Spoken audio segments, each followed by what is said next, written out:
సాకే కయ్యలేదంటే 100 జనం పామరులను పారబోసి సాకచ్చు, పామలు దాకచ్చు, 100 జనం పామరులను దాకచ్చు. ఒక సాధువుని సాకే కయ్యలేదని యాలంటారంటే పెద్దలు. సాధువు చెప్పే మాటలో ప్రపంచంలో లేని మాటలు గురువుల దగ్గర ఉండేవి. వాళ్ళకి ఇప్పుడు ఆ సాధువు మాటలు మీరు వింటా ఉన్నారు. ఎవరు? మా గురువు మాటలు మాకు తెలదు. గురువు మాట్లాడుతూ ఉండే మాటలు మీరు వింటా ఉన్నారు. అప్పుడు వాళ్ళకి సంతోషం అయిపోతుందంట. ఎలా అంటే అమృతాన్ని తాగుతూ ఉన్నారు అందరూ ఈడ కూర్చొని. ఆ అమృతం మాకు పంచిపెట్టి వీళ్ళు మాట్లాడుతూ ఉండేది గురువు, మాట్లాడిస్తూ ఉండేది గురువు. అప్పుడు ఆ సాధువుకు తృప్తి. మిగతా నువ్వు ఈ పదార్థాలు పెట్టి ఏమి తినే వాళ్ళకి తృప్తి లేదు.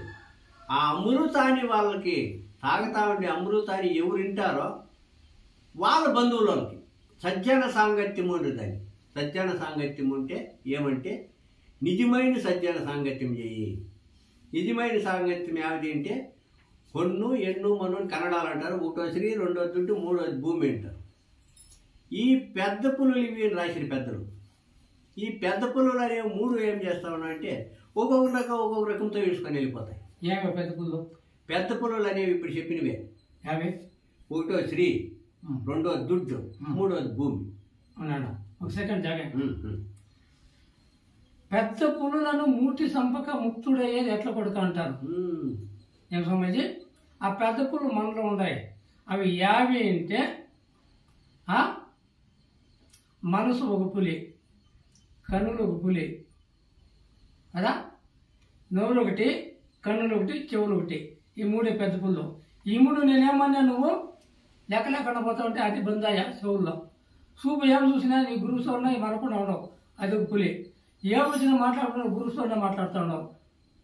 గురువునే కలుస్తూ ఉండవు. ఇది ఒక పులి. ఈ 3 చచ్చిపోతే జ్ఞానం కుదురుతుంది. ఈ 3 పెద్ద పులులను మూటి సంపక ముక్తుడే ఎట్లా కొడుకంటే చెవులు, కన్నులు, నోరు. నీ గురువు ఇచ్చిన దానిలో నువ్వు పోతా ఉంటే ఎవరేమన్నా అనుకొని పోతా ఉంటే నీది పొండైపోతుంది.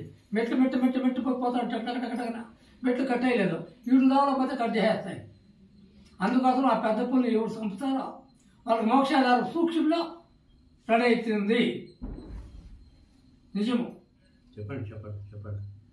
నిజము సమాజం.